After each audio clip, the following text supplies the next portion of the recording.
Mẹ không ngờ mình cũng chết rồi.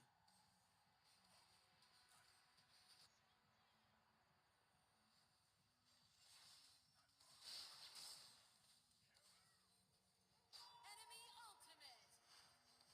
Má mất trụ rồi. Enemy ultimate.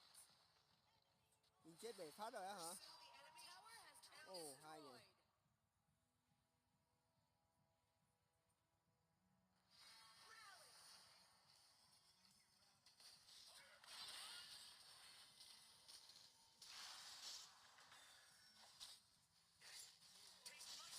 Enemy onslaught. Mày trả mạng cho tao.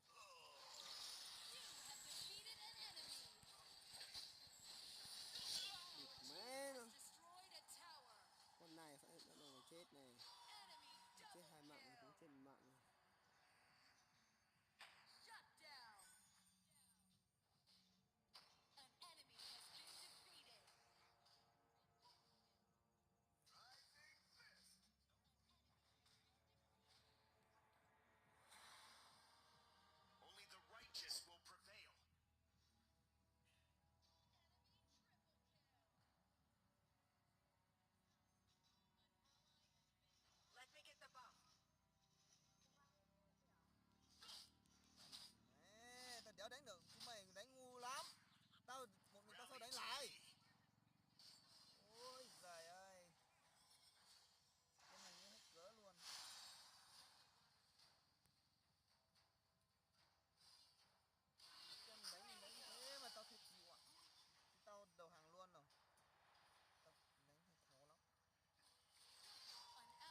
phía em pha với cái mạo hiểm ngả thế này.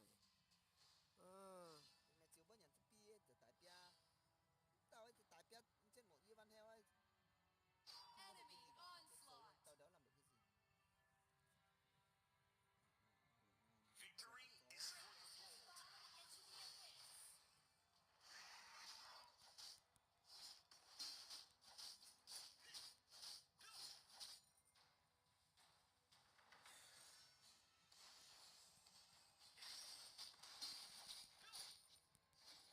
Let's fight for a better future.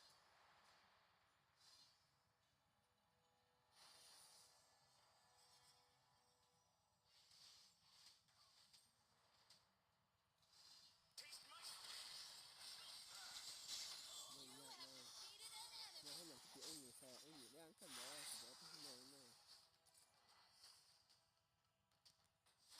to victory. Rally.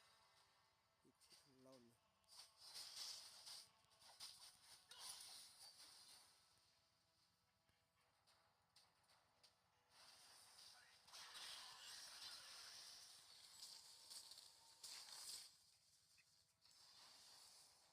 Thầy khó.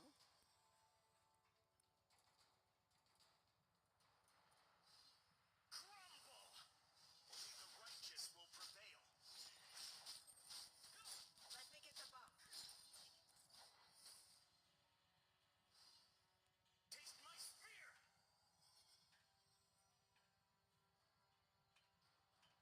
Tao bữa mai tao còn nhộn như thế này. Victory is for the bold.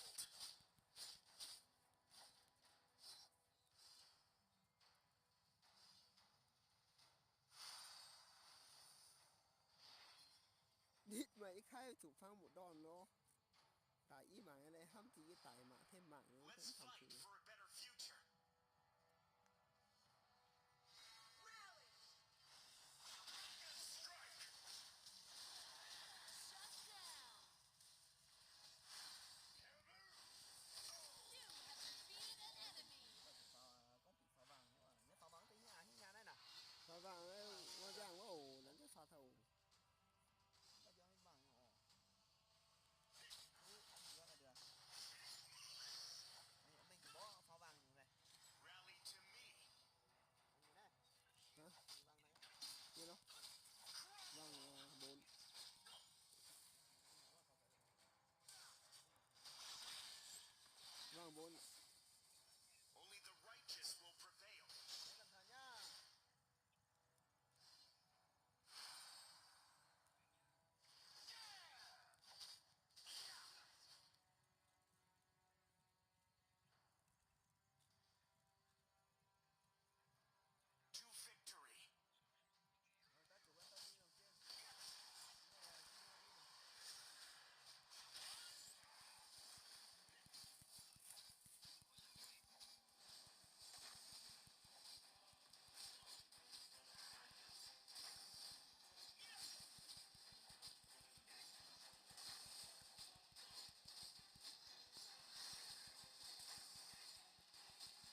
tao phá liều sạm nhé ở đâu mày bó hả có chiều vân à à tất nhiên là trẻ ha Only the righteous will prevail.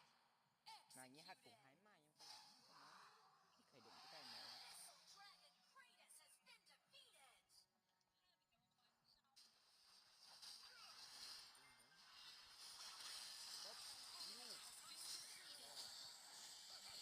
has been defeated. An enemy has been defeated.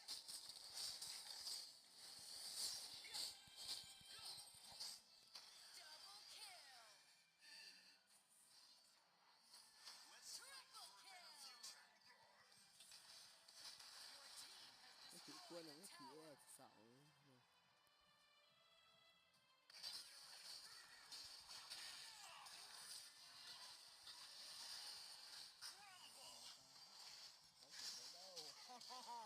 Mày dài quá. rồi ồ không chỉ số tên nhỏ hình yên san vàng ha liền san vàng mãi tập trung với đấy với tập trung sẽ không giỏi sao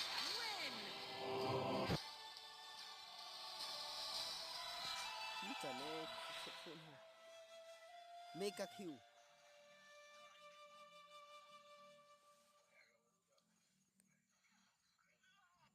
giờ nó là thế giờ bỏ tay cái này thắng chắc luôn nó thế này chứ cái mày Mày ăn. mấy liều nhá tài nhá